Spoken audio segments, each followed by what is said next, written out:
All right, Michael Alder here from thelandflippingformula.com, giving you 10 of the top reasons people invest in raw land. So if you're watching this, it may be a reason for you to expand into raw land, or if you're already a raw land investor, this may help you figure out a bigger buyer pool for your existing clients, or to expand into more clients and serve them for their needs in the land world as well.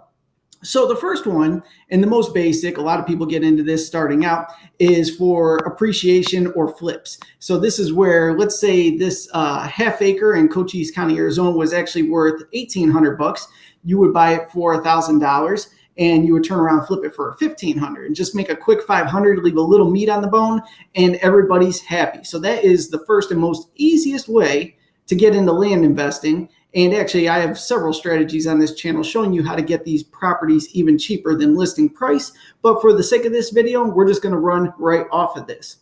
The next one would be like for the doomsday preppers. You know, somebody that is looking for a getaway spot when stuff hits the fan, if and when something hits the fan. So that would be something like this.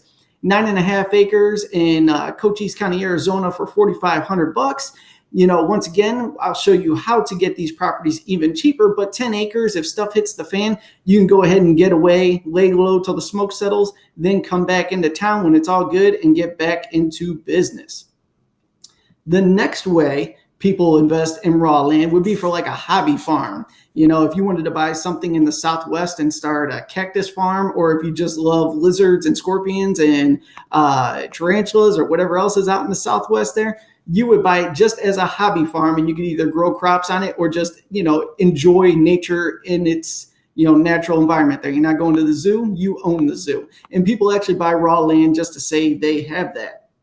Now let's get into the next form of raw land investing, my personal favorite, and probably most of the people that are on this thread checking this out, is investing for cash flow.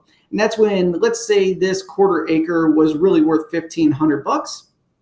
I would go ahead and buy it for $750, and then I would turn around and resell it for $50 down, $50 a month for 36 months, and it would bring me back about $1,800 on my investment. And that's ideal for me because I get a return on my money, and a new buyer or somebody that just doesn't have the cash to lay down can certainly afford the monthly payments, and it becomes a win-win for all parties. So that is my favorite form of it, but you shouldn't only focus on one form. You should always have multiple strategies there, but cash flow is king, as they say.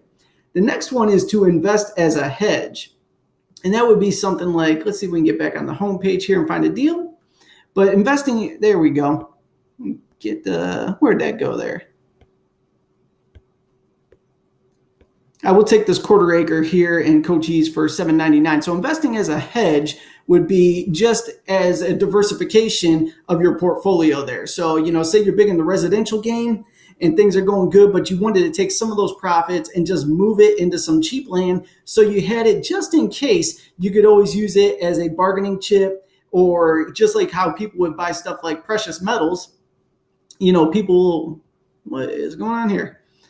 Will buy metals and use that as a hedge in life. Say, you know, there's an economic meltdown, the banking system crumbles, and they have a bunch of silver bars stashed in their backyard. You could barter on stuff like that. Same thing with land. If you had a bunch of cheap properties, you could barter for those deeds there and get through whatever worst case scenario we're up against. Once again, that kind of falls under the doomsday prepper type mindset, but it is another reason to invest. You're holding something of value. It's a physical asset, and you could certainly trade on that for other things in need.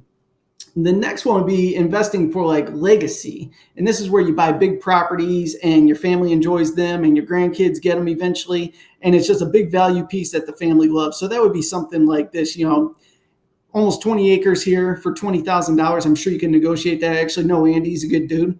And you look over here, purchase with title insurance. So this is like a good quality property across the board. This is something you could buy and keep in the family. The family could go out there and camp and hang out and just have, you know, quality experiences and memories built on it, and it gets handed down to each generation. So that would be like a legacy investment, and you could certainly tap into this marketplace if you're a land investor and sell these properties to these end consumers that like these big parcels for that reason. Now, the next one is another great way. And a lot of people want to get into the residential real estate game.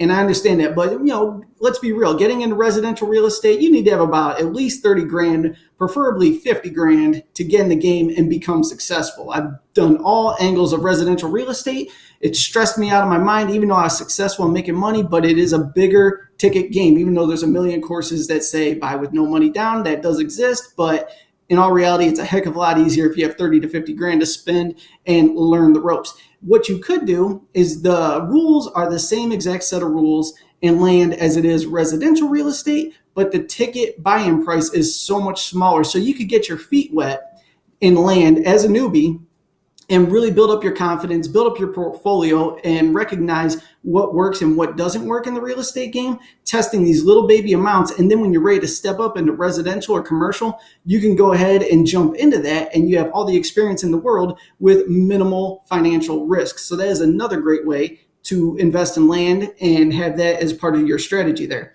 Now, the next one, I've never tapped into this. I know people that talk about this a lot, but is investing to put cell towers on their property. I don't even know where to begin with this in all honesty, but I know people do this. Probably reach out to Verizon. You tell them you have 50 acres in the middle of the desert and the way of expansion, and it could really use a cell tower out there to keep things going.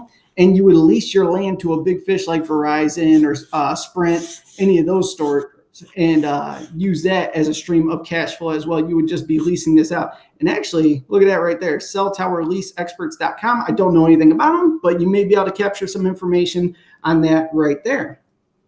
The next one is for solar farms. Similar to that, but you're doing solar panels on. This would be something like buying a bunch of land in Nevada and putting solar panels on it and go ahead and lease the grounds or the energy. Once again, I've never done this. I don't know the first thing about this, but I know there is a market for it. So keep that in mind as well. You could be a bigger player and get involved with something like this. And I bet you'd be able to back the truck up if you structured it properly and really hit a big payday.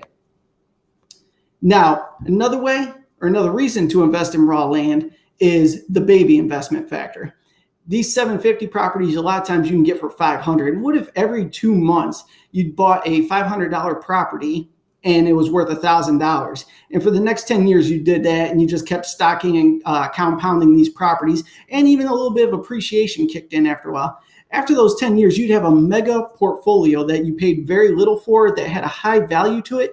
And that's when you liquidate the whole package and really get that fat paycheck. And then you go put your feet up and you buy your condo on the beach or whatever your dream is in life. So you could just do these little baby investments similar to the stock market, but I would argue far safer than the stock market because it is a physical asset that isn't going anywhere, and it's hard to really damage the value of land when you're buying raw land. So that is another great way. The last one, what we got here? Oh, I've done this before, is to invest and trade to sweeten the deal. So when I was in the residential game, I was also overlapped into the land investing game. And what I would do is throw in small parcels of land with the deal. So I would be like, all right, so you take this house for 20 grand. I'll throw in this quarter acre in Florida with it. And it would only, take my profit down a couple bucks, but it sweetened the deal enough to get it done, and I still made a profit and walked away. So it's a good leverage point with that. People be like, oh yeah, a lot in Florida, I'll absolutely take that. A lot in New Mexico, I'll take that for sure. So those are my tips and reasons to invest in raw land, and some of the reasons people buy into raw land. So you can structure your business around any one of those, but the easiest to get into the game and get your experience going is one, invest for cash flow. And I have a webinar coming out either later today or tomorrow that's going to show exactly how I got started doing that, or just to do flips, the quick $200, $500 flips over and over again, and really build up your cash flow and then roll that into something bigger and better. So for more tips and tricks on land investing, check the description below. You can stop by thelandflippingformula.com. Like I said, link in the description. Tap that subscribe button because I'll have new tips on this every single week. Thank you so much for tuning in. I'll see you on the next video.